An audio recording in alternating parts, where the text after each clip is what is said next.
বহিৰাজ্যত নিৰুদ্দেশ ৰূপহীহাটৰ এজন বৃদ্ধ। জানিব পৰা মতে বহিৰাজ্যৰ পৰা অসমলৈ আহি থাকোঁতে নিৰুদ্দেশ হয় ৰূপহীহাটৰ ঔৱানা গাঁৱৰ খলিল উদ্দিন নামৰ এজন 55 বছৰীয়া বৃদ্ধ লোক। বহিৰাজ্য কেৰালাৰ পৰা অসমলৈ আহি আছিল লোকজন। কলকাতাৰ পৰা অসমলৈ অহা ৰেলৰ পৰাই হঠাৎ নিৰুদ্দেশ হয় লোকজন। নিৰুদ্দেশ হোৱা লোকজন মানসিক বিকাৰগ্ৰস্ত বুলি পৰিয়ালৰ লোকে জানিবলৈ দিয়ে।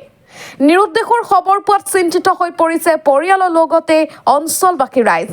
গতিকে ফটোত দেখা এইজন ব্যক্তিক যদি কোনোবাই দেখা পায় তেন্তে তলত দিয়া যোগাযোগ নম্বৰ অথবা ৰূপহী আৰক্ষী থানাত যোগাযোগ কৰিব। পৰিয়ালৰ যোগাযোগ নম্বৰ হৈছে 8822863983 আৰু 8821104588।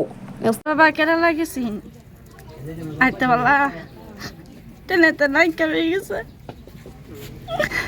মানে আমার বাবা কিছু মাথা হাফ ব্যাং আছে মাথা বিন ছোট আছে থাকলে বাদে রাতে মানে টেনেতে আইতে বলা নাই কেমে গেছে গা হান্নে করে আন্দোলন জানাইতেছি এই নম্বরে ফোন করবেন আমার বাবারে দেখলে ফোন করে জানাই দিবেন দাদা আমার বাবার খুঁজ খবর নেবেন ভাই দেখবার ভাই অনুরোধ জানাইলাম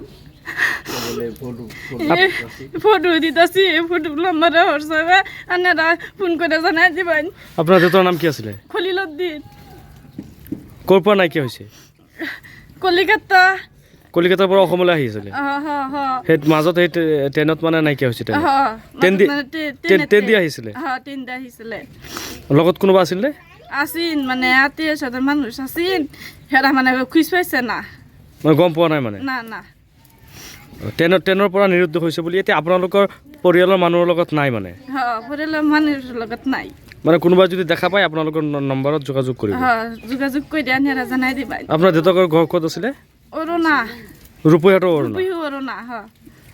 আচ্ছা, গুৱাহাটী মানে কলকাতাৰ পৰা গুৱাহাটীলৈ আহি আছিলে? হ হ হ ঠিক আছে।